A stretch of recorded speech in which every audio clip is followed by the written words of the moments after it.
Bonjour, Madame Priscilla Corbeil et bienvenue à la table Jeunes Environnement. Les questions que nous vous poserons porteront sur les thèmes suivants: les changements climatiques, les catastrophes climatiques. Je vous rappelle que vous avez au total 15 minutes. Commençons par la première question. Donc, quelles sont les mesures que vos formations politiques respectives s'engagent à mettre en place pour limiter et s'adapter au changement climatique? OK. Bon. Dans un premier temps, il y a... Bonjour. C'est un peu imposant. Les cibles... poser des cibles appropriées de réduction des gaz à effet de serre. En fait, pour nous, les changements climatiques, c'est vraiment l'urgence mondiale. Puis, vous allez voir avec tous les éléments que j'ai pu sortir de notre plateforme qu'on s'est vraiment attardé à l'environnement dedans. Donc, le Bloc québécois déposera un projet de loi pour fixer des objectifs de réduction des gaz à effet de serre conformes aux objectifs de Paris, qui ne sont toujours pas atteints, et souhaite contraindre le gouvernement à prendre les mesures nécessaires pour les atteindre. C'est le temps de maintenant, on veut que ça se fasse pour pouvoir atteindre ce qu'on a promis, puis les engagements qu'on a fait aussi envers les autres pays. Donc, aussi, c'est non au projet Énergie-Est et non à tous autres projets de type de pipeline qui nous seraient imposés pour transporter des sables bitumineux qui, pour moi, c'est... Je sais pas si vous l'avez vu dans le débat, en tout cas, c'est un cri du cœur, c'est très sale. Je veux dire, on a beau dire que c'est quelque chose qui vient du Canada, qui reste au Canada. Le pétrole qui nous provient des États-Unis est quelque chose de beaucoup plus propre. Puis, je vais toujours m'objecter à ce qu'on vienne salir le Québec, puis notre territoire, avec ce type de... je vais pas dire de gros mots, mais de ça. Donc, voilà. Et le Bloc s'est d'ailleurs imposé là-dessus en chambre. Puis, il n'y aura pas de pipeline Énergie-Est, mais là, les conservateurs veulent en faire un autre. Donc, il y a aussi la fin des subventions aux énergies fossiles. Le Canada a promis de cesser les subventions aux énergies fossiles il y a déjà 10 ans avant le G8. Donc, maintenant, ça serait le temps de le faire pour de vrai. Il y a la sécurité ferroviaire. Donc ici, c'est un enjeu qui est très sensible. Je connais des gens qui viennent du lac Mégantic et qui ont subi des pertes. Donc, voilà. Le Bloc s'engage à maintenir son engagement à vouloir obtenir une... excusez, ça vient me chercher. Enquête publique? Oui, c'est ça. Une commission d'enquête publique sur ce qui s'est passé pour vraiment faire la lumière là-dessus, pour être certaine que ça n'arrive plus jamais. Parce qu'il veut aussi faire des développements, dans le fond, de ferroviaire ailleurs dans la circonscription. Donc, je m'engage à ce que ça soit toujours fait de façon sécuritaire et dans le plus grand respect de l'environnement et des citoyennes et des citoyens. C'est quelque chose qui n'aurait jamais dû arriver. Il y a un autre accident qui est arrivé en février dernier, qui était en Colombie-Britannique. Puis ça non plus, ça aurait pu être évité. Là, vraiment, le gouvernement aurait dû passer sa loi sur l'action des freins plus tôt, sans qu'il y ait des pertes de vie, mettons. L'électrification des transports. Donc, on a plusieurs rabais à l'achat d'un véhicule électrique, plusieurs mesures qui sont par rapport à ça, rabais supplémentaires pour les ménages à faible revenu à l'achat d'un véhicule électrique, rabais supplémentaires lorsque l'achat d'un véhicule écologique lorsque l'achat d'un véhicule retire de nos routes un véhicule particulièrement polluant, les vieux bazous. Donc, c'est également des incitatifs à l'achat à la recherche de véhicules lourds et commerciaux. La loi de émission zéro. Donc, voilà, c'est en continuité avec l'électrification des transports. Les rénovations vertes. Donc, on veut offrir aussi de l'aide pour les gens qui veulent rénover de façon écologique leur loyer, leur immobilier, tout ça. L'élimination des pesticides qui menacent la biodiversité. C'est surtout particulièrement dès l'entrée en chambre, c'est le pesticide tueur d'abeilles, on parle. Il y a un nom scientifique que j'ai malheureusement. Mais c'est... Merci. Donc, voilà. C'est les mesures qui sont proposées en gros. Donc, est-ce qu'il y a une autre question? Comment allez-vous vous y prendre pour soutenir les communautés afin qu'elles deviennent plus résilientes face aux catastrophes naturelles?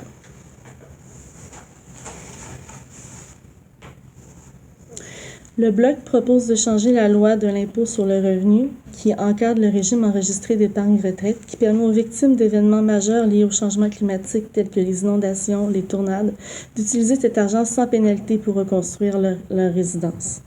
Dans le fond, les gens pourraient aller retirer de l'argent tout de suite pour pouvoir s'aider à repartir dans la vie malgré tout ce qu'ils viennent de perdre. Là. Donc, le Bloc propose d'élargir le régime d'ascension de la propriété, permettre l'utilisation et la réutilisation de l'argent mis de côté dans les REER pour l'utiliser lors des sinistres, sans payer ni impôts ni pénalités, sans montant maximum de retrait, avec une période de remboursement de 15 ans, rétroactif à partir du 6 mai 2017.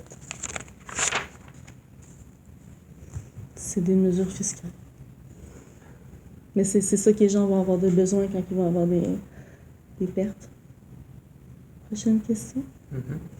Quelles sont les mesures prioritaires à mettre en place pour limiter l'impact de ces changements sur les populations les plus vulnérables? Donc, comme je disais tantôt, les changements climatiques sont le problème le plus urgent auquel l'humanité est confrontée. Les gaz à effet de serre ne respectent pas les frontières politiques et seul un effort global s'avérera efficace. Nous, ce qu'on vise d'abord dans un premier temps, c'est le respect de l'accord de Paris, établi avec les objectifs globaux en matière de réchauffement climatique. C'est un pas en avant qui s'impose. Pas d'obligation en ce qui concerne les efforts de réduction à gaz à effet de serre. Donc, selon moi, on devrait d'abord viser à travailler en collaboration avec les autres pays qui, eux, font un pas en avant vers l'environnement, puis inciter ceux-là qui ne sont pas encore rendus à ce niveau-là à emboîter le pas, parce que c'est collectif, le gaz à effet de serre. Donc, voilà, on veut travailler de concert avec les autres pays là-dessus. C'est un effort collectif, donc on veut faire notre part, mais on veut aussi inciter les autres à le faire pour vivre dans un... Mais c'est global, c'est la Terre. Donc c'est ce qui est visé, c'est un sauvons la planète. Dans le fond, si vous pouvez nous partager autre chose en lien avec ces thèmes-là, si vous avez... puisqu'il reste quand même un peu de temps. Ou si vous avez des questions en lien avec le thème. La péréquation verte aussi, je vais parler. Oui, dans le fond, la péréquation verte, c'est une autre mesure plus fiscale qu'on souhaiterait mettre en place. C'est présentement, de la façon que ça fonctionne, c'est pas équitable. C'est que nous, ce qu'on veut, c'est que ceux-là qui polluent le plus paient. Et ceux-là qui sont bons pour l'environnement, qui font un pas en avant vers la réduction des gaz à effet de serre, ils gagnent. C'est un incitatif financier. Donc, dans le fond, ceux-là qui seraient les provinces qui seraient évaluées comme de quoi qu'ils ont dépassé les normes en émission de gaz à effet de serre, devraient donner des sous, puis ces sous-là seraient redistribués après ça aux autres provinces qui, elles, ont démontré une diminution significative. Donc, c'est des incitatifs financiers, si on veut dire, qui pourraient peut-être aider le reste du Canada à aller de l'avant vers... Parce que ce qu'on vise, nous, c'est vraiment excusez, c'est l'accord de Paris. On veut vraiment faire notre part, puis réduire nos émissions de gaz à effet de serre. On veut un monde plus vert, bref. Je pense que tout le monde en est rendu là. J'ai été manifestée avec les étudiants à Québec devant l'Assemblée nationale. Il y a eu des discours très poignants. D'ailleurs, les jeunes étaient très ils criaient fort. Ça venait des tripes. Puis ils voulaient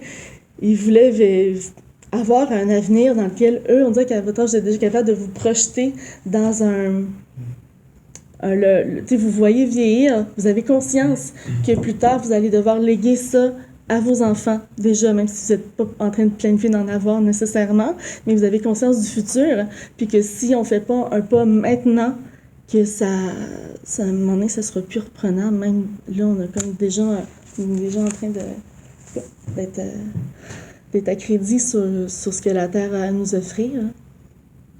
Puis, je trouve ça extrêmement dommage.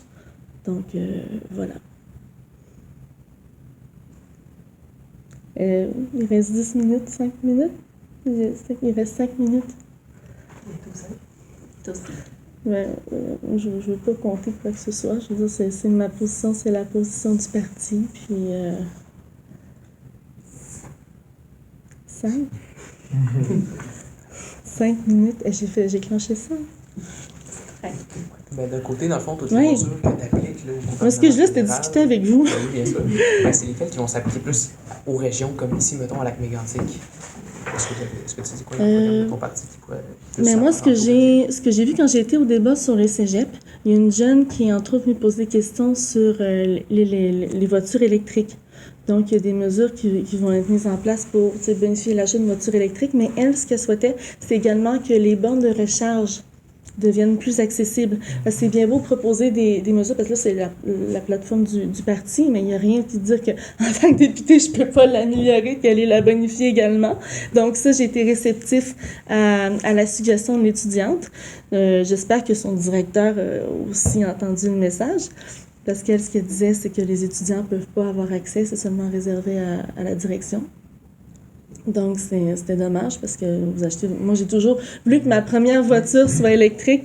À l'époque, ma mère, elle me traitait un peu de... Mais, mon Dieu, c'est arrivé. J'ai toujours pas eu ma première voiture. Je fonctionne en transport en commun. D'ailleurs, ma campagne électorale s'est faite en transport... J'ai pu voir que vous avez... Il n'y a pas beaucoup de transports en commun dans le coin. C'est ce que je trouve très dommage. Puis en covoiturage aussi. Puis c'est ça. C'est constamment, je fais ma part pour l'environnement. C'est pas du pelletage que je fais. Je suis conscientisée aussi j'évite la surconsommation. Je suis jeune aussi, j'ai 33 ans. J'ai toujours été en contact avec les jeunes aussi. Donc c'est vrai, as-tu d'autres gens? Ben, tu parlais de surconsommation puis suremballage, ces affaires-là. Là. Est-ce que ton parti fait quelque chose pour limiter les entreprises qui font du suremballage ou de la surconsommation en général? Parce que c'est quand même un gros fardeau qu'on a de juste tout est suremballé. Est-ce que Oh mon Dieu, écoute, j'ai vu des fruits, des légumes, des bananes emballées. Sérieusement, en paquet, avec du styrofoam puis du plastique par-dessus. Le IGA est très fort là-dessus. Hein. Je sais pas. J'ai chicané les propriétaires du IGA, mais ils feront un effort là-dessus. Mais c'est toutes les épiceries qui doivent être conscientisées aussi. Il y a le gouvernement du Québec qui travaille là-dessus présentement. Nous, ce qu'on peut faire, c'est l'aider là-dedans.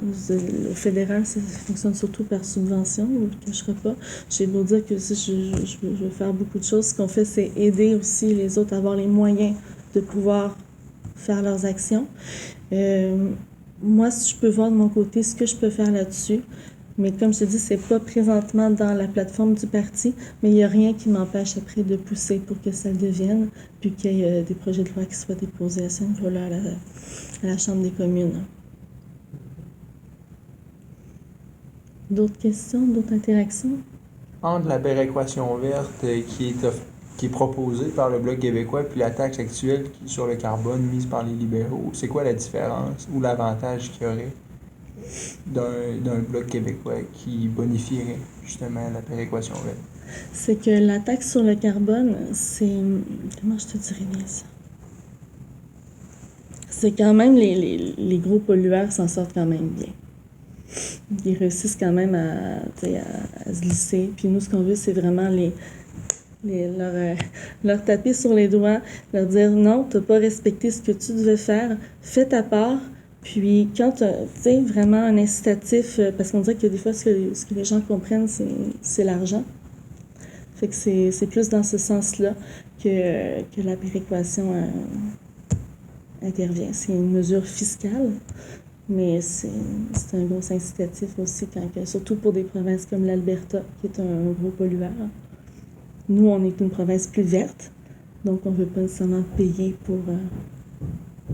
pour les autres qui viennent détruire notre planète. Donc, bonjour Madame Charette et bienvenue à la table Jeunes Environnement. Les questions que nous vous poserons porteront sur les thèmes suivants, soit les changements climatiques et les catastrophes climatiques. Je vous rappelle que nous avons 15 minutes. Commençons par la première question.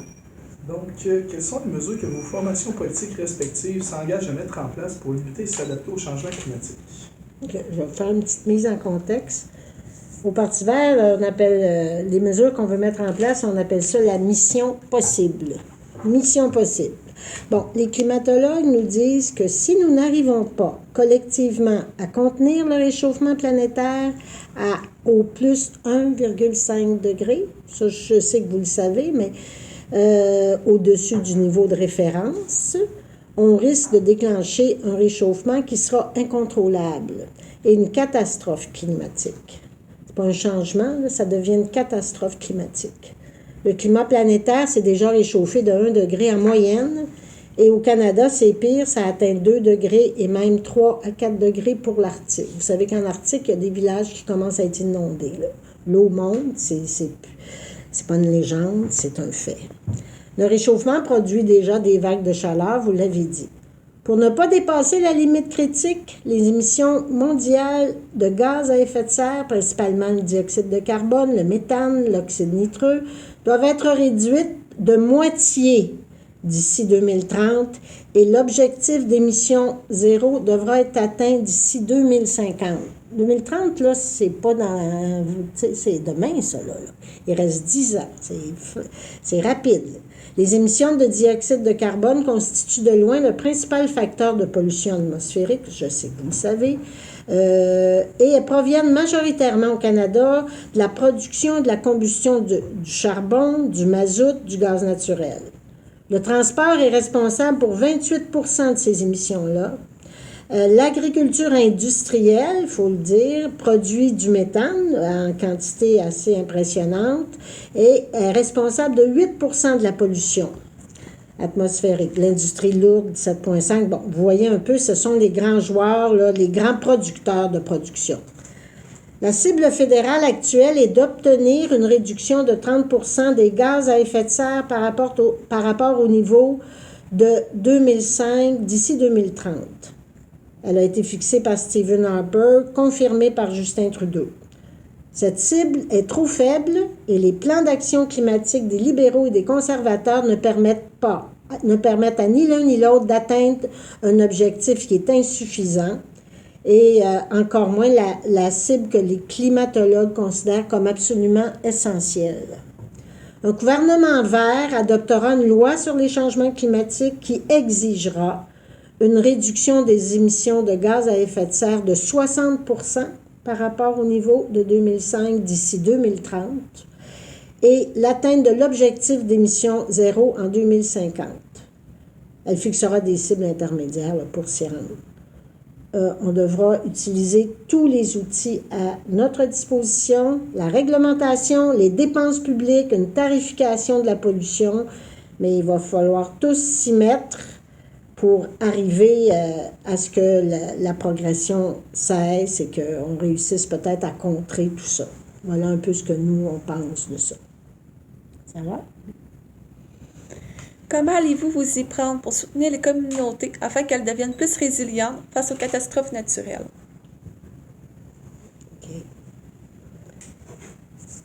OK. Un gouvernement vert va adopter des lois pour octroyer aux Canadiens et aux Canadiennes le droit à un environnement sain et encourager une plus grande transparence dans le processus décisionnel, ainsi que la participation publique et l'accès aux mécanismes de contrôle judiciaire. Ça va devenir un droit de vivre dans un environnement sain. On va faire en sorte qu'il y ait des règlements et qu'il y ait des lois qui soient mises en place pour que les contrevenants aient quelque chose à rendre des comptes. On va établir des objectifs pour réduire le recours aux pesticides agricoles grâce à des programmes visant à aider les agriculteurs. Ce que j'essaie de vous dire là, c'est pas qu'on va juste leur dire de ne pas prendre des pesticides, on va aussi les aider à prioriser autre chose, à s'en aller lentement vers des pratiques biologiques et régénératrices. On va renforcer la loi canadienne sur l'environnement pour restreindre l'autorisation et l'utilisation des produits chimiques toxiques qui se répercutent sur la santé et l'environnement. On va régler les microfibres, ils vont identifier les microfibres comme des substances toxiques. On va invoquer le principe de précaution afin d'autoriser des produits, des substances, des projets et des procédés qui pourraient causer des dommages permanents. Avant d'accepter des nouveaux produits, avant d'accepter des nouveaux procédés, on va écouter ce que les scientifiques nous disent, on va tester les produits et on va toujours appliquer un principe de précaution. C'est ce qu'on ne fait jamais.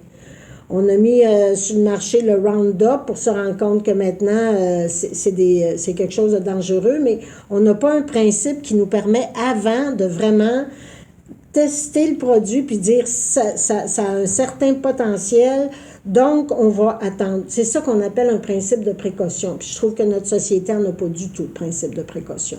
On met de l'avant des choses, on met de l'avant des nouvelles voitures, mais sans dire, oui, mais elle est peut-être plus polluante que l'autre. Je pense qu'il va toujours, la réflexion qu'il va falloir faire, c'est dire, OK, est-ce que ces produits-là causent des dommages à l'environnement? C'est la première question qu'il faut se poser. Ensuite, s'ils en causent, on peut dire, peut-être qu'on peut, avec les fabricants, ou aider les gens à les rendre peut-être moins dommageables. S'il n'existe aucune preuve scientifique quant à la sécurité de ces produits, on ne va pas les avaliser. Si on veut mettre un produit en marché, il va falloir qu'on nous prouve que ce produit-là n'est pas dangereux, et dans la mesure du possible, et que vraiment il peut être utilisé sans danger pour toute la population. On va surveiller les pesticides, on va mettre sur pied une base de données des effets nocifs signalés par les médecins, les salles d'urgence, notamment en ce qui concerne les pesticides. On va interdire les insecticides, là je vous le dis, donnant 1000, néonicotinoïdes, ça c'est les insecticides qui tuent les abeilles. Je m'excuse, je ne suis pas une scientifique. Et cependant, à ce moment-là, on va aider les agriculteurs à faire d'autres choix, parce que tout le monde le sait, les abeilles disparaissent. Mais avant, là, on a mis des produits de l'avant qui étaient très, très bons pour les champs. On n'a pas pensé que ça pouvait peut-être être dommageable. C'est un peu comme ça qu'on fonctionne. On va essayer de briser cette façon-là. En collaboration avec les provinces, les territoires, les gouvernements municipaux, les peuples autochtones, on va élaborer une stratégie nationale de l'eau, parce qu'il y a beaucoup de peuples autochtones qui ont la misère à avoir de l'eau potable. On va établir des objectifs nationaux pour réduire la production des déchets solides. On va adopter un programme de responsabilité élargie des producteurs afin de les tenir responsables de la production des déchets associés à la production. On va augmenter le pourcentage de plastique recyclé comme matière première pour la fabrication de produits de plastique durables. C'est sûr qu'on va éliminer les plastiques à usage unique, les bouteilles d'eau par exemple. Mettre fin graduellement à l'exportation canadienne des déchets solides vers d'autres pays. C'est des mesures qu'on va mettre en place rapidement. Voilà. Parfait. Quelles sont les mesures prioritaires à mettre en place pour limiter l'impact des changements climatiques sur les populations les plus vulnérables? C'est pas mal tout ce que je viens de vous dire. Là. Je pense que c'est peut-être pour tout le monde, mais c'est sûr que l'impact est toujours plus important chez les gens qui sont pauvres. Chez les Autochtones, l'impact de l'environnement est énorme. C'est des populations où le niveau de vie est bas. Quand tu n'as pas d'argent, c'est pas toujours facile d'être environnementalement correct. Fait que je pense qu'il va falloir supporter ces gens-là et s'assurer qu'ils reçoivent l'information, qu'ils sont en mesure, eux aussi, d'être protégés. C'est à peu près ça. Je ne sais pas si vous avez d'autres questions.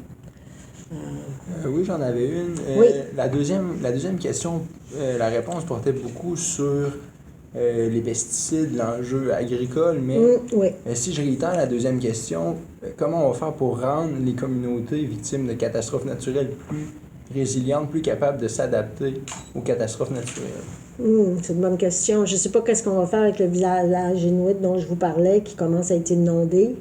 On peut les aider à déménager, c'est probablement ça qu'ils font. Il va falloir faire des mesures, c'est du cas par cas peut-être, là. Mettre en place des mesures pour les aider, pour voir venir.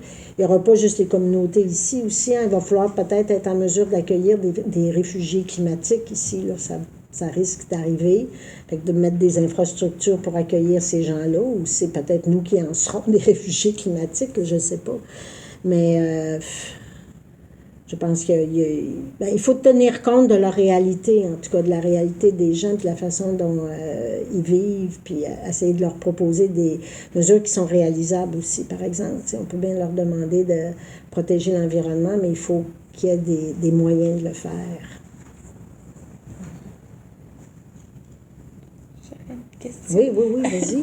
Vous avez parlé beaucoup des aliments et de l'agriculture. Oui. Je me demandais, ce serait quoi votre réflexion sur les aliments internationaux comme les bananes, le cacao, qu'on sait, l'huile de palme, elle se fait détruire, puis nous autres, on est des gros consommateurs de ces produits-là. Oui. Donc, c'est quoi votre réflexion par rapport Bien, c'est sûr qu'on encouragerait les produits locaux. Les bananes, il n'y en a pas au Canada, ça, je sais ça. Ça ne sera pas évident, mais il va falloir un peu vraiment peut-être changer, puis faire en sorte d'acheter des produits qui sont faits ici, qui sont biologiques ou en tout cas qui sont faits convenablement. Il y a beaucoup de travail à faire, effectivement. Peut-être des ententes aussi avec les pays producteurs pour qu'ils fassent en sorte que les produits soient environnementalement corrects. C'est pas un changement qui va se faire rapidement, ça on le sait très bien. Ça, on le sait très bien. En fait, ce qu'on propose aux gens, là, le mot n'est pas facile à entendre, mais c'est de décroître. On n'arrête pas de croître, là, tout le temps. Une nouvelle auto, on croît tout le temps, et là, je pense qu'il faut commencer à décroître, à moins consommer, à vivre un peu plus simplement, mais plus sainement. La planète, là, est rendue au bout, là. On n'a presque plus de place, on n'a plus vraiment besoin, on n'a plus tellement de moyens de développer, il faut décroître. Et décroître, ça peut se faire dans le bonheur, c'est pas nécessairement difficile, puis ça veut pas dire qu'on perd tous nos privilèges, mais il faut vivre autrement. En fin de compte, comme société, ce qu'il faut faire, c'est qu'il faut la sauver, la planète. C'est notre responsabilité, ça. Je dis pas que c'est nous autres qui l'ont rendu comme ça, mais là, nous, on est là. Puis moi, je peux pas accepter de dire, bon, ben écoute, vous autres, vous allez le faire, là. Vous êtes jeunes, puis vous êtes plein de vitalité. Non, il faut le faire tous ensemble, là. Puis tous les pays du monde aussi. Vous savez que des partis verts, il y en a dans plusieurs pays. C'est un peu la beauté de ce parti-là, c'est que les verts se parlent. Puis les verts se font élire de plus en plus. Peut-être pas ici, là, on verra bien, mais ailleurs, là, ça commence à rentrer dans les provinces même. Là. Il y en a eu dans les provinces de l'Est, dans les maritimes. Donc, en quelque part, tout ce monde-là, là, c'est juste ça qui souhaite. Puis s'il ne se passe rien, des épisodes comme le pont Jacques-Cartier, moi, je pense qu'il va en avoir d'autres, là, parce que les gens, là, ils ne peuvent plus là, supporter ça, là. Vous comprenez ce que... Puis je vous appelle pas à ça, mais je pense que là, les gens sont rendus à un point de non-retour. Autant pour l'environnement, on ne peut plus revenir, là. Là, il faut qu'on arrête, il faut qu'on cesse. Parce qu'il faut que ça diminue, parce que sans ça, là, comme on dit, on va topper, là. On va topper, puis là les océans vont monter, puis... en tout cas, la vie telle qu'on l'a connue, là, telle que vous la connaissez, telle que moi je l'ai connue, moi c'est pas grave, là, je suis pas ici pour longtemps, mais il reste qu'à tous les jours, moi je me baigne, pas maintenant, dans le lac Mégantic. Mais moi j'ai connu ça, vous avez connu ça, on a un environnement exceptionnel ici, là. Mais moi je voudrais que les autres le connaissent aussi. Je voudrais que tout le monde en bénéficie de ça. Qui continue à protéger le lac, qu'on continue à, je parle d'ici, là, qu'on continue à vivre sainement, convenablement, peut-être avec un peu moins de biens matériels, mais en quelque part, moi, je pense qu'on serait peut-être beaucoup plus confortable là-dedans. Voilà. D'autres questions? Oui, moi j'en avais une. Ouais, let's go. Concernant les autos électriques, Oui. le manque de bornes de recharge, écoutez, ma grand-mère en a Oui, une, je sais. puis à part la recharger à la maison, je veux dire, il n'y a pas vraiment grand place. Ça prend des recharges rapides. Oui. Mais ça, tu sais, c'est pas dur, là, quand tu es élu. Ça, c'est pas dur. Ça, c'est facile. Mais Tu dis, le ben, Parti vert concernant ça à l'échelle du pays. Ben ça, oui, c'est quoi, ça? partout. Moi, tu vois, moi, j'en ai pas une, mais j'en ai eu une là, pour faire ma tournée, là. Puis il y en a une à Thetford, une charge rapide. C'est pas beaucoup. C'est sûr que ça va vite, ça prend 10 minutes. Les autres, ça prend 2 heures. Tu sais, 2 heures, là, t'es pas habitué à ça, là. C'est beau. Mais ça, oui, puis ça, c'est facile de réglementer là-dessus, tu sais, c'est pas ça qui va être difficile. C'est de parler avec les gens de l'Alberta, d'essayer de les aider à faire une transformation écologique. Ça va être plus difficile. Voilà, vous n'avez pas de quiz, vous autres? Les autres, il y avait un quiz, c'était le fun. Et non. Ah, ben, écoute, Ben, merci. Ben, Juste merci préciser, les verres sont entièrement compostables. ouais, je suis très contente. Merci beaucoup. Vous allez pouvoir vous... Parles-tu des candidats verts ou... Non, Ben, on est pas mal compostable. Compostable. On est pas mal. Quand même. J'ai pas tout à fait répondu à la question, je le sais, je l'ai vu dans tes yeux, là. Non, mais c'est correct. Non, mais c'est ça, des fois, c'est pas toujours évident. C'est pas toujours évident de porter un programme de parti non plus. Je le connais, là, mais tu sais, j'ai pas fait de la politique. Fait que je le relis, je l'essaye de bien le maîtriser. Puis un programme, c'est un programme. Puis j'aime pas beaucoup faire des promesses, mais les recharges, moi, je suis sûre que je suis capable de ça. Mais tu sais, c'est difficile. Mais un programme, tu sais, c'est large. Puis dans les faits, c'est plus difficile. Donc, bonjour Madame Grégoire et bienvenue à la table Jeunes Environnement. Les questions que nous vous poserons porteront sur les thèmes suivants, soit les changements climatiques et les catastrophes climatiques. Je vous rappelle qu'on a un total de 15 minutes. Commençons par la première question. Oui, j'étais vraiment pressé de commencer. Dans le fond, c'est quoi les mesures que votre parti, dans le fond, il veut faire pour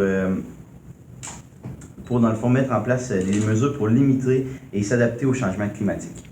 Donc, le Parti libéral a un plan clair en environnement.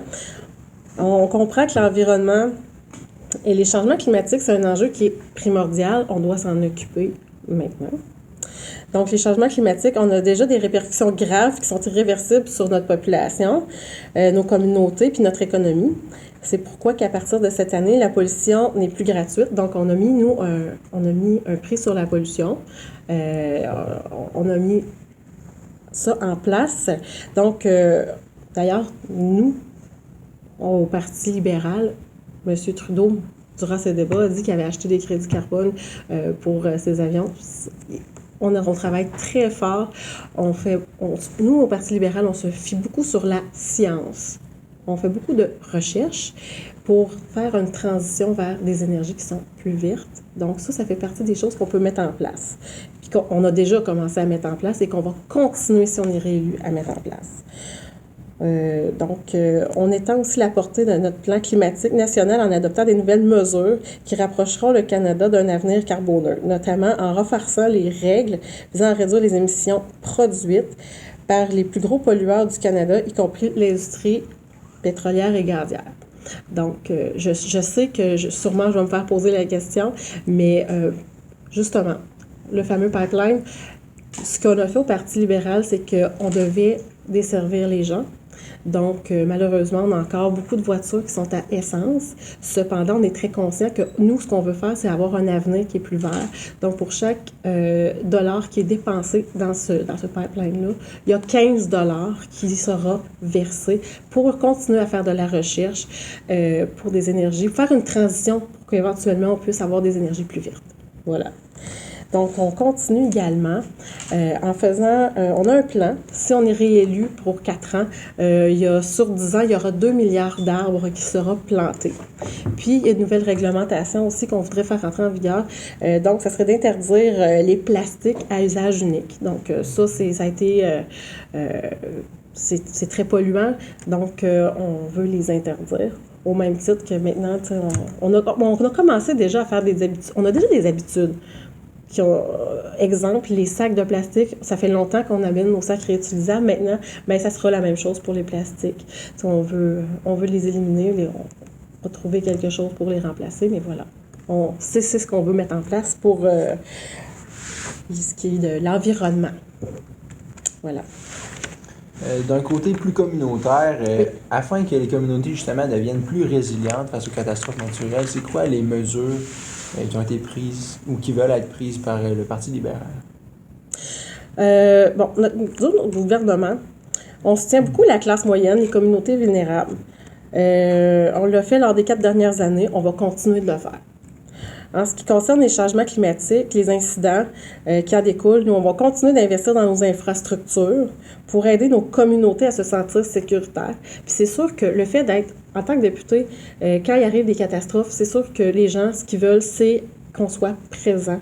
Je pense que d'être à l'écoute, d'être présent aussi, puis de montrer qu'on veut les aider, puis on va les aider, ben c'est déjà beaucoup. C'est déjà beaucoup. Je veux que les gens se sentent soutenus quand il arrive des choses comme ça. Puis on va continuer aussi, que ce soit par des digues de barrage ou encore de la plantation d'arbres sur les berges, nous allons faire en sorte de donner là, un bon coup de run, un bon coup de main également aux gens vulnérables. Les plus vulnérables. Voilà. Bon, ma question est complémentaire, mon collègue ici. Oui. Quelles sont les mesures prioritaires à mettre en place pour limiter l'impact de ces changements sur les populations les plus vulnérables? Quelles sont les mesures prioritaires à mettre en place pour limiter, dans le fond, l'impact des changements sur les populations les plus vulnérables? Donc, nous, on va continuer à protéger nos écosystèmes, à participer à la lutte contre les changements climatiques. On va aller de l'avant. Donc, on veut faire en sorte là, qu'on va créer des initiatives. On a une initiative qui contribuera à créer près de 3500 emplois saisonniers. On veut que les gens ne se sentent pas, comment je dirais, on veut qu'on appuyer les gens. On veut pas que personne, comment j'expliquerais ça? Les gens, là, quand les gens sont présents sur le terrain, puis qu'on écoute, on est à l'écoute des gens, ça aide vraiment beaucoup. On ne veut pas que les gens se sentent vulnérables face au changement climatique. C'est pour ça qu'on a des outils en place, c'est pour ça qu'on a des plans. Puis on les partage. Nous autres, au Parti libéral, notre plan, j'en ai parlé tantôt, on veut éliminer les plastiques, on veut planter des arbres sur 10 ans, on veut faire en sorte d'investir dans nos énergies vertes, justement pour que les gens ne se sentent pas vulnérables, puis qu'il y ait des outils pour continuer à transiger vers des énergies plus vertes, pour éliminer aussi le plus de catastrophes naturelles possibles liées à le climat. Donc, c'est ce qu'on veut faire. C'est notre plan. Avez-vous d'autres questions? J'ai une question à propos de la plantation d'arbres. Oui. Parce que dans le passé, je n'aimerais pas de parti politique pour rien, mais dans le passé, on a vu pour remplir des promesses de plantation d'arbres, le gouvernement a même coupé des forêts pour planter d'autres arbres. Puis on a même vu des arbres, une bonne sorte d'arbres à planter, parce qu'une forêt, ça a un cycle qu'il faut toujours respecter. Donc, c'est quoi votre plan de match pour planter des arbres? Où est-ce que vous allez les planter, ces arbres-là? C'est toute une question. Cependant, pour ce qui est de l'endroit où les arbres seront plantés, moi, je n'ai pas de réponse à fournir en ce moment concernant l'endroit. Puis, j'ai pas non plus... Je pense que le plan, il est là pour, si on est réélu, on replante des arbres. Mais je pense qu'on n'est pas rendu assez loin dans le dossier pour savoir où ils seront plantés exactement et quelle sorte d'arbre ce sera. Il va y avoir une étude pour tout ça. Ça, c'est sûr que il y a quelque chose qui... Il y a une étude qui va avoir lieu. Je pense que là, c'est une promesse électorale, c'est un plan qu'on a. On n'a pas poussé plus loin que ça pour ce qui est de la sorte d'arbre, je ne pense pas. Et je ne pense pas non plus que... C'est sûr qu'un gouvernement réélu va travailler sur le dossier pour prendre ces décisions-là.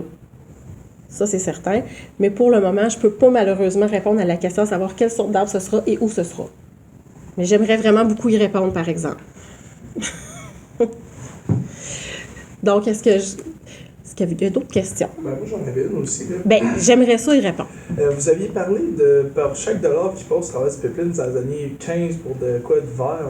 Et pourquoi pas juste s'opposer au pipeline? Ça serait pas juste plus simple pour des promesses vertes? Il me semble que si on fait juste pomper du pétrole des nappes phréatiques jusque dans des pipelines, c'est pas mal plus polluant que si, je sais pas, on fait juste dire non à ce projet-là. C'est pas qu'on veut pas. Moi, là, on doit desservir la population. Parce que présentement, si je regarde dans le parking, malheureusement, il y a beaucoup plus de voitures à essence aujourd'hui que de voitures. On en achèterait des voitures électriques, c'est juste que justement, il y en a, je pense, 3 avec Mégantic, des bornes électriques. C'est sûr que des bornes électriques, là, on parle de quelque chose qui est plus provincial. Cependant, pour ce qui est, je vais répondre à la question numéro 1, écoutez, je pense que pour ce qui est du pipeline, on se doit de le faire pour une seule raison. On est obligé de servir encore la population, on n'a pas fini notre transition verte. Et on est à Lac-Mégantic. Je pense qu'on doit être conscient que c'est beaucoup plus sécuritaire d'envoyer de l'essence via un pipeline que de le transporter via rail. Hein? On sait qu'on est à un endroit où on a eu une catastrophe assez importante pour savoir qu'un pipeline, entre deux mâles, on choisit le moins pire, puis le moins pire, c'est le pipeline. Ça, c'est clair, net et précis, mais c'est vraiment, là, si on s'opposait à ça, c'est parce qu'on aurait des problèmes de desservice. On veut pas ça. On veut quand même inciter les gens à investir. C'est pour ça, chaque dollar qu'on investit, il y en a 15 qui est investi dans les énergies vertes parce que on veut continuer. Puis moi, en tant que députée, ce que j'aimerais faire, vraiment, si je peux, si j'ai l'occasion, c'est sûr que j'aimerais ça qu'on ait des plus de bornes. C'est sûr que le provincial, si j'ai quelque chose à faire, je vais le faire parce que c'est important. Je pense que les jeunes sont conscientisés, puis je pense que les jeunes sont prêts à avoir des plus de bornes, puis à investir des sous pour s'acheter des voitures qui sont électriques, mais que présentement, c'est plus difficile parce que justement, il n'y a pas de présence de bornes. Mais aujourd'hui, là, le 15 octobre, aujourd'hui, on a juste comme pas le choix de continuer à utiliser de l'essence. C'est ça qui arrive. Fait que c'est pour ça qu'on s'est aligné de cette manière-là. Parce qu'on le savait, c'était crève-cœur là, comme décision. On n'a pas fait ça parce que c'était pas le fun de faire ça, mais on n'avait pas le choix parce qu'aujourd'hui, là, le 15 octobre, là, ben, moi, j'ai une voiture à essence puis je suis pas la seule. On en a encore beaucoup, puis on en a beaucoup de travail à faire dans ce domaine-là, puis je pense que c'est important de continuer de le faire. Puis les jeunes comme vous sont conscientisés, puis je trouve ça merveilleux, sincèrement. Je sais que l'environnement, moi, j'ai des jeunes enfants, puis je sais que ce que je veux leur laisser, c'est les possibilités de continuer à travailler, puis d'avoir des énergies vertes pour continuer à s'améliorer. On veut pas se détériorer. Je pense que ce qu'on veut, là, c'est de s'éviter le plus de problèmes possible. On veut pas que la planète se réchauffe. On veut pas continuer à utiliser des énergies fossiles. Mais il y a une transition qui doit se faire, puis on est en train de la faire présentement. Hein, c'est ça. On est en train de prendre le virage là. Mais votre dollar, là, votre 1$ pour le 15, là, ce 15-là viendrait de où? Ben, je veux dire, si ça veut dire des hausses d'impôts, des hausses de taxes, c'est bien beau, mais si on a pas assez d'argent pour acheter des autos électriques... je veux dire, c'est ça qui m'inquiète, moi, c'est le bout de on donne 15$ pour. Ça, 15$ vient de où, au juste? Bien, c'est parce que c'est un projet qui est rentable. Il vient du projet lui-même. Donc, ça, c'est un investissement que le gouvernement a fait. Pour ce qui est des autos électriques, je sais qu'il y a des programmes de subvention également pour les gens qui désirent s'en acheter une. Ça, je sais que ça existe. Donc, ce qu'on continue de faire, c'est ça. C'est ça notre plan. Parce que je sais que ce qu'on veut faire, c'est très important actuellement c'est là que ça se joue l'environnement. C'est pas demain, c'est pas après-demain, c'est là. Fait que la transition, on veut la faire maintenant. C'est primordial. Puis on peut pas non plus s'asseoir sur nos lauriers là puis dire je connais des partis qui eux autres l'environnement c'est so-so. On veut le faire. On va le faire, puis je pense qu'on est capable de réussir avec ce plan-là. En 2050, on s'est donné le but d'avoir 0 émission. Donc, on va travailler dans ce sens-là, d'arrache-pied pour qu'on laisse à nos enfants un air qui a du bon sens, des lacs qui ont du bon sens, protéger on veut protéger nos forêts, on veut protéger l'environnement. Puis c'est en implantant ces mesures-là je pense qu'on va y réussir. Puis moi, j'y crois. Puis on veut faire en sorte que tout le monde emboîte le pas. Puis c'est ça. On travaille là-dessus. Puis c'est un gouvernement libéral élu, ben on va mettre en tout ce que la globalité de ce que j'ai parlé tantôt va être mis en place. Voilà. J'ai une question Oui. par rapport à un investissement concernant Trans Mountain. On a investi 4,5 milliards dans un pipeline visant à l'exportation du pétrole. Puis je me suis renseigné, puis actuellement, le Canada produit assez de pétrole pour être autosuffisant en termes de notre consommation versus ce qu'on produit. On en aurait assez pour vivre. Puis en ce moment, on n'a pas de pipeline au Québec qu'on est capable de faire le plein de nos voitures à essence. puis de réinvestir pour terminer le projet des industries pétrolières dans l'Ouest, ce serait pas de se tirer dans le pied parce qu'en ce moment, on a assez de pétrole au Canada? Ce que tu veux dire, dans le fond, c'est que tu penses qu'on a assez, OK, on est assez desservi, on n'a pas besoin, peux-tu me préciser? En ce moment, on a la population, on n'a pas de problème d'accès au niveau pétrolier. Là, on a plusieurs stations d'essence, puis on n'a pas de pipeline. C'est quoi la nécessité d'en construire un pour être desservi actuellement? OK. Ben, c'est sûr que je pense que du moment où ce que M. Trudeau a décidé de faire ça, c'est que moi, c'est sûr que je suis pas dans le secret des dieux. Tu sais. À quelque part, on en avait besoin. Ça peut être au niveau industriel également. Là, je pense que là, du moment où il a décidé d'investir, c'est qu'il y avait quelqu'un quelque part qui a décidé qu'il avait un besoin. Sinon, on ne l'aurait pas fait. Ça ne se serait pas donné cette charge-là. On n'aurait certainement pas fait ça. Donc, ça, c'est sûr que, comme je disais tantôt, je ne suis pas dans le secret des dieux, mais si on a pris cette décision-là, c'est qu'elle n'était nécessaire. C'est sûr qu'on ne l'aurait pas fait autrement.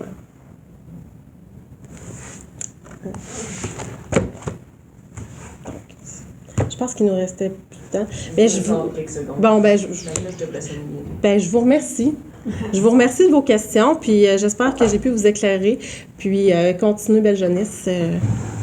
Vous êtes notre futur. Ben, merci beaucoup. Donc, bonjour, M. Ou d'autres choses. Bonjour, M. Berthold, et bienvenue à la table Jeunes Environnement.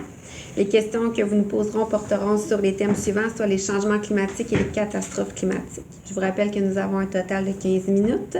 Et commençons par la première question. C'est moi. Allô? Dans le fond, quelles sont les mesures que votre parti politique s'engage à mettre en place pour limiter et s'adapter au changement climatique?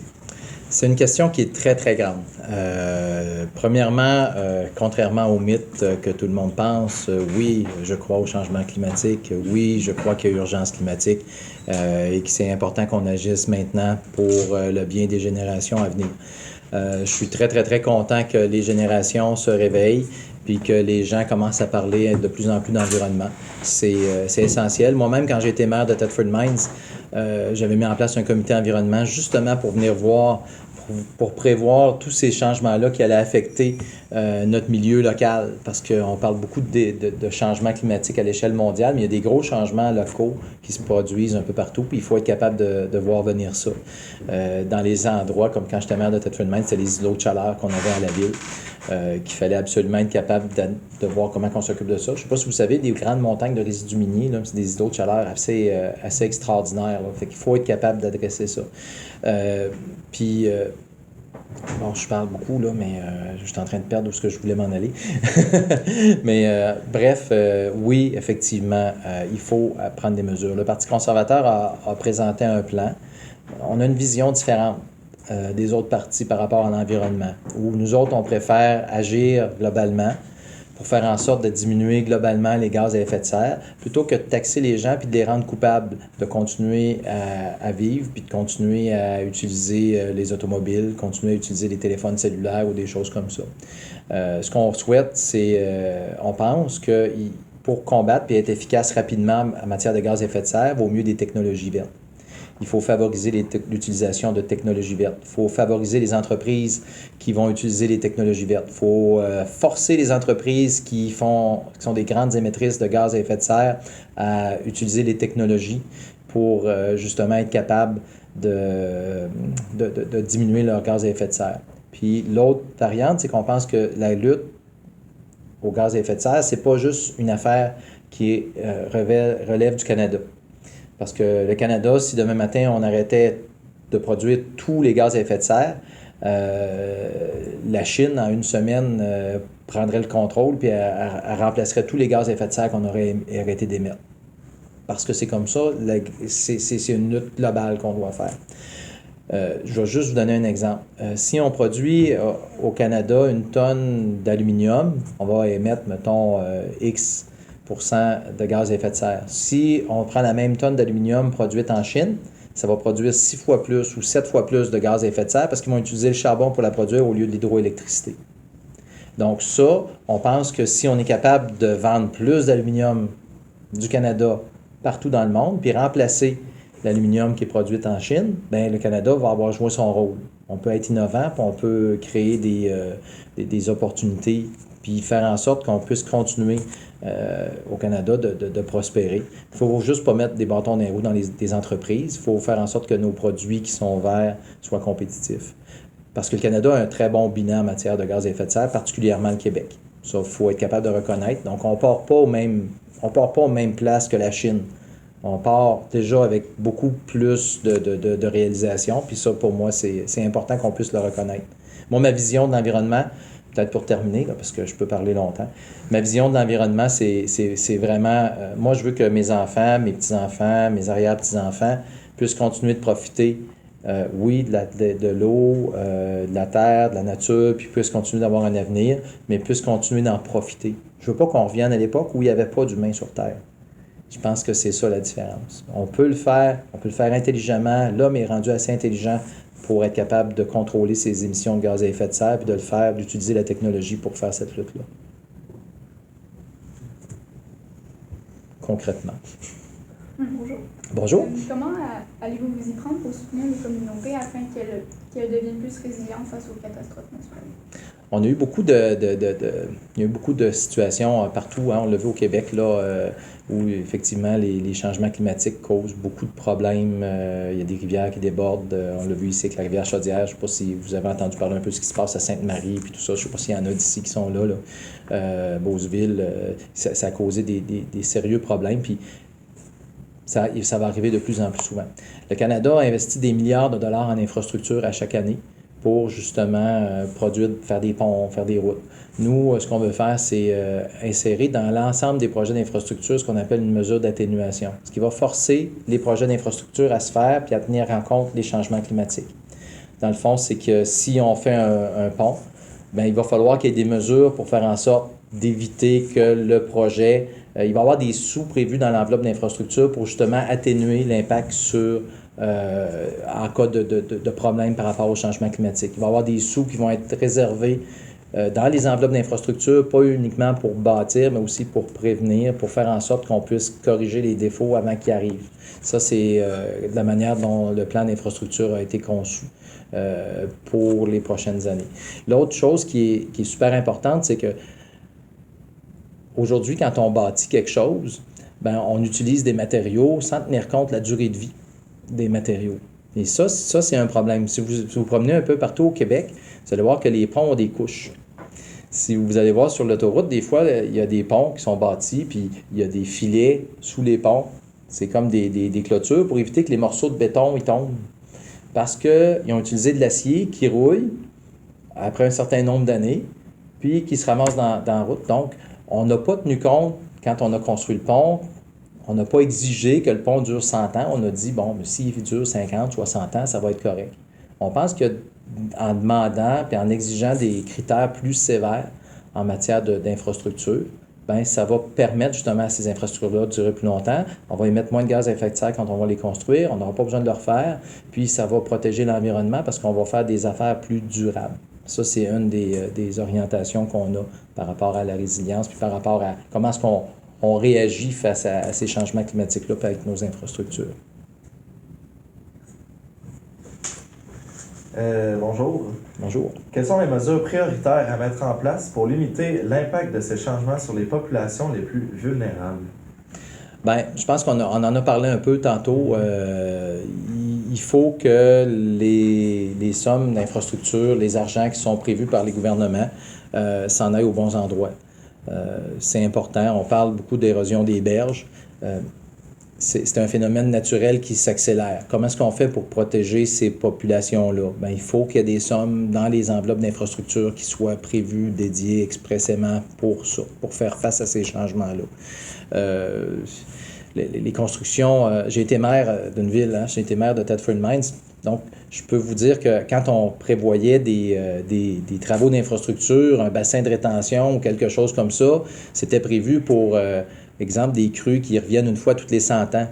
Mais ces crues, une fois 100 ans-là, reviennent à tous les 5 ans en ce moment. Donc, il faut changer notre approche. Il Il faut changer notre vision par rapport à tous ces investissements-là pour faire en sorte d'être capable de faire face au changement climatique.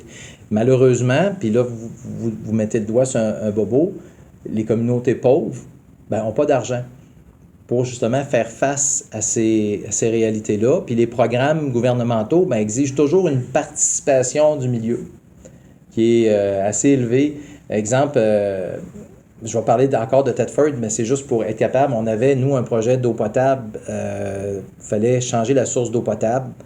Puis ça coûtait 70 millions de dollars le projet.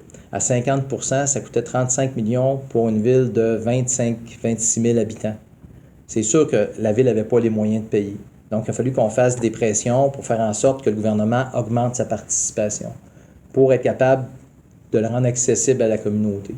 Mais je pense qu'il faut continuer d'aller dans cette direction-là pour aider. Il y a des communautés autochtones qui n'ont pas accès à de l'eau potable, ce qui est inacceptable. Il faut faire en sorte qu'ils soient capables d'avoir accès à ces enveloppes-là. Le frein, c'est toujours une question, malheureusement, d'argent, parce que quand on parle de changement climatique, on est rendu à l'époque où chaque projet coûte de plus en plus cher, parce que la réponse est de plus en plus grande puis lourde à trouver. Ben bonjour. Bonjour. Pendant ton speech, tantôt, tu nous as fait un beau discours. Dans le fond, tu disais que dans ta carrière de politicien, il y avait des fois où il fallait que tu t'opposes à des idées de ton parti pour respecter les idées, mettons, de la communauté ou tes opinions personnelles en politique. Puis je me demandais, dans le fond, est-ce que si, mettons, il y aurait un projet de loi au fédéral qui serait vraiment contre l'environnement, mais que ton parti est vraiment pour ça, serais-tu prêt à t'opposer à ça par respect de ta communauté ici, mettons, en Mégantic-Lérable ou en tant que tes croyances personnelles?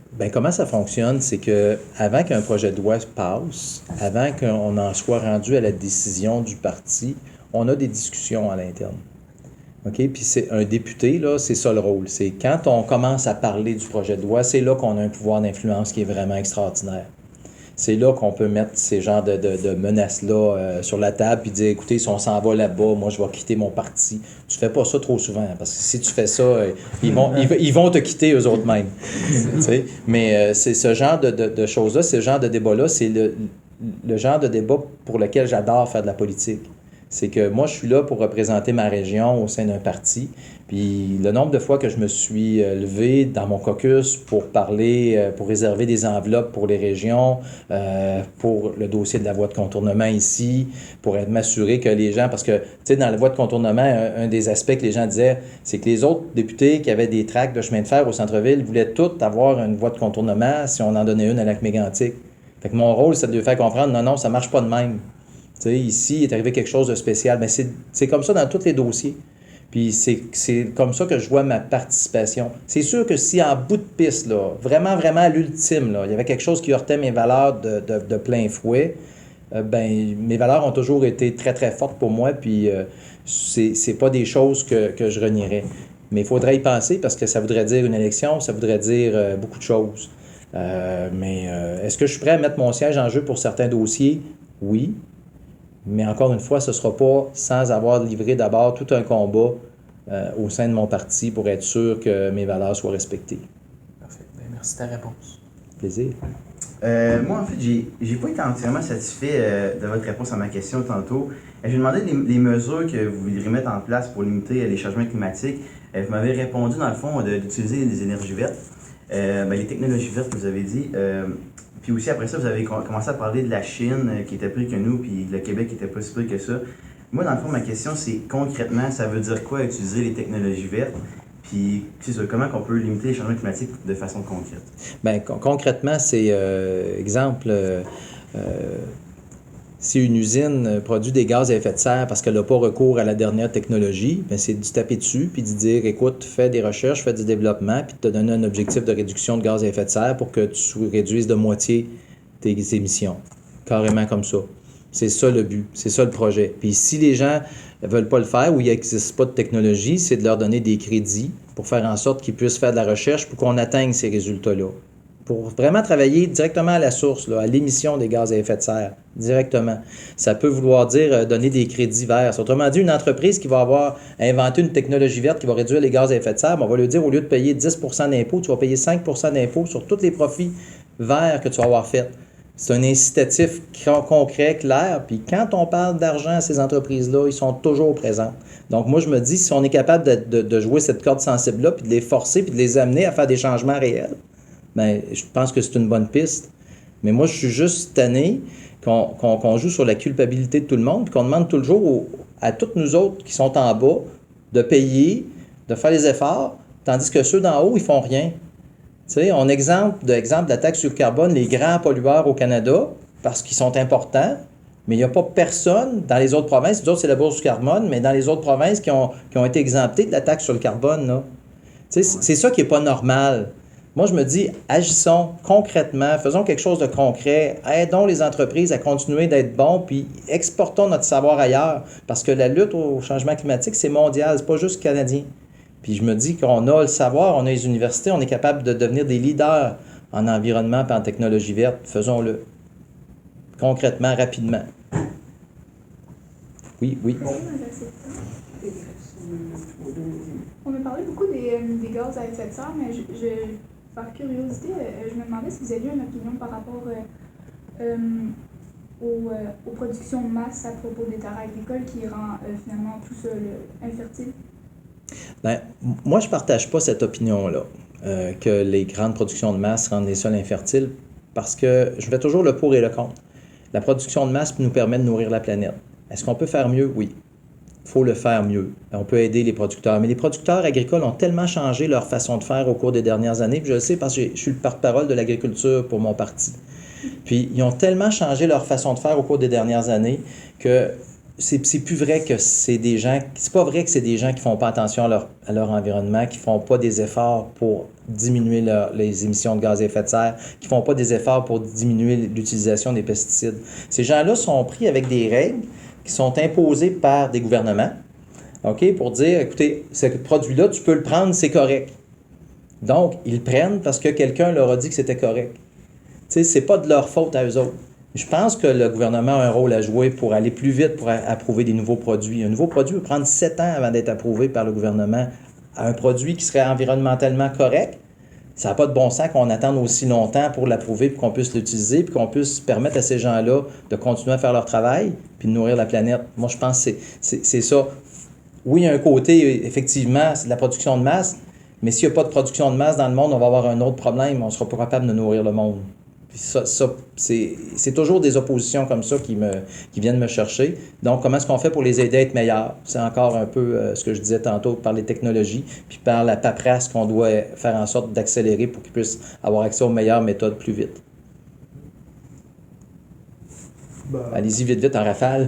Ma question, je vais essayer d'être vite. Vous parliez de technologie verte, mais ça, on va s'entendre, c'est pas gratuit, ces technologies-là, mais en tant qu'employé d'usine, comment concrètement votre parti, est-ce qu'il donnerait comme des subventions pour nous aider à achever ça? Parce que notre production, je veux dire, oui, c'est pas la plus propre, mais si on n'a pas les moyens de les implémenter, ces technologies-là, comment voulez-vous qu'on se rende là?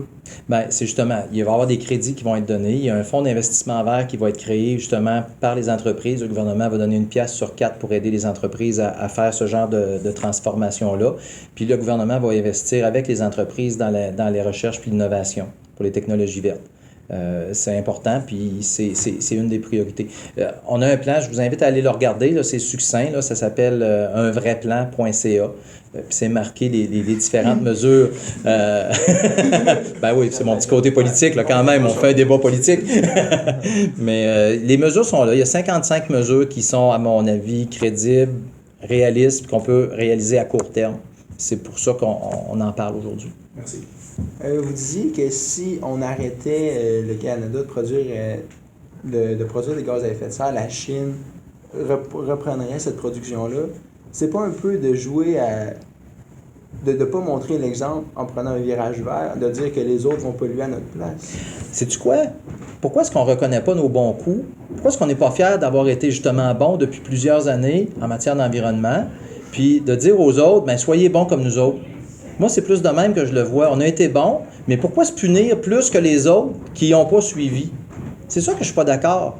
Tu sais, les entreprises qui ont fait quelque chose, les producteurs agricoles qui ont amélioré leur technique, et le choix que le Québec a fait d'aller avec l'hydroélectricité il y a des années Pourquoi est-ce qu'on va se dire, bon, ben, OK, c'est beau. Hein? Nous autres, on a été bons, là, mais on repart au même point que les autres, puis on fait comme si on n'avait rien fait au cours des dernières années. Moi, c'est ça que je suis d'accord avec toi, je comprends pourquoi tu dis ça, mais moi, j'aime mieux dire, écoutez, on a été bons, puis on va se servir de notre savoir, puis de nos connaissances, puis à quel point on a été bons pour essayer d'aider les autres à être meilleurs. Mais ce serait pas de montrer l'exemple, de prendre un virage plus vert. On en a déjà pris un. Je pense qu'il faut continuer à le prendre. Il faut continuer d'aller dans cette direction-là. Je suis tout à fait d'accord avec toi, mais je ne veux pas punir les gens qui ont fait les efforts avant les autres. OK. On peut conclure sur ça, donc. Oui, excusez-moi. Ben non, c'est correct, c'est parfait. Donc, merci beaucoup. Merci beaucoup.